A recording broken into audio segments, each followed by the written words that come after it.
అసలు వీళ్ళు ఎవడు అసలు ఏ ప్రపంచంలో ఉన్న ఇంకోడు మంత్రి సుభాష్, వాసంశెట్టి సుభాష్ ఇంకొకడు, ఏకంగా అశ్లీల డ్యాన్సులు చేస్తూ ఏకంగా చిందులేస్తానంటారు. అశ్లీల డ్యాన్సులు చేస్తూ ఏకంగా స్టేజ్ ఎక్కి చిందులేస్తాడు మంత్రి.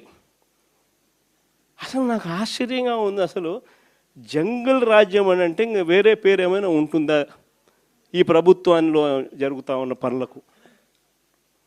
అసలు ఈ స్టేజ్లోకి ఒక ప్రభుత్వం పోవడం ఏంది? దగ్గరుండి ఇట్లా టోళ్ళని తీసుకొని పోయి ఇన్సిడెంట్ జరిగితే భయము భక్తి లేకపోకుండా మరుసటి రోజు జైల్లో పెట్టాల్సిన వాళ్ళందరినీ జైలు అనేది ఎలా ఉంటుందో చూపించాల్సింది పోయి, ఇలాంటిది ఏదైనా చేయాలంటే బొలులో భయం అనేది ఎలా ఉంటుందో చూపించాల్సింది పోయి, వీళ్ళందరినీ ప్రోత్సహిస్తాడు ఎవడు? వీళ్ళందరినీ ప్రోత్సహిస్తూ ఉండేది వీళ్ళు.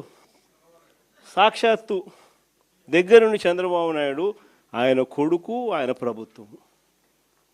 నిజంగా ఇలాంటి పాలనలో మనం ఉన్నాము, ఇలాంటి రాష్ట్రంలో మనం ఉన్నాము అని నిజంగా బయటకు మాట్లాడేయటం, మీ పిఆర్ఓలు ఏదిస్తే అది మాట్లాడేయటం. ఆలోచించి మాట్లాడండి మాట్లాడేటప్పుడు. అలాగే మీరు జైల్లో వేస్తానంటున్నారు ఏంటి? కళాకారులతో మమేకమైనందుకు జైల్లో వేస్తారా? అవునవును, జైలు గురించి మీరే చెప్పాలా, ఎందుకంటే అందులో మీరు సిద్ధహస్తులు, ఎక్కువ రోజులు ఉన్న వ్యక్తి. అలాగే జైలు గురించి మీకు తెలిసినంత ఇంకెవరికి తెలియదు అనుకోండి, జైల్లో వేయాలి ఖచ్చితంగా. కళాకారులతో మమేకోవడం తప్పు మీకు.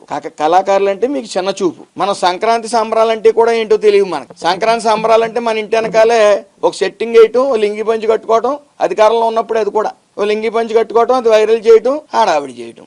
మళ్ళీ మీరు మాట్లాడుతూ ఉన్నారు ఆడు వీడు అంటే. బడుగు బలహీన వర్గాలకు చెందిన మంత్రులు కానీ ఎమ్మెల్యేలు కానీ అంటే మీకు అంత చిన్న చూపా? వాడు వీడు అంటారా? భయ మాకు నోళ్ళు లేవా? మాకు సంస్కారం నేర్పారు మా పెద్ద ఆయన, గౌరవం ఇచ్చి పుచ్చుకోండి అని చెప్పి. వాడు వీడని మీరంటే మేము అనలేమా? మీకు ఎవరండి ఇవన్నీ మీకు అన్నీ చెప్తున్నారు పిఆర్ఓలు? మీరు అగ్రెసివ్గా మాట్లాడితే మేము మాట్లాడలేమా? మీకు అవగాహన ఉండదు. ఎక్కడో కోటల్లో ఉంటారు, డార్క్ రూముల్లో పబ్జీ ఆడుకుంటా. సడన్ గా వస్తారు, ఆడేదో రాస్తాడు మీ పిఆర్ఓ, లేకపోతే మీకు సలహాలు సూచనలు ఇచ్చేవాళ్ళు, అవి మాట్లాడారు.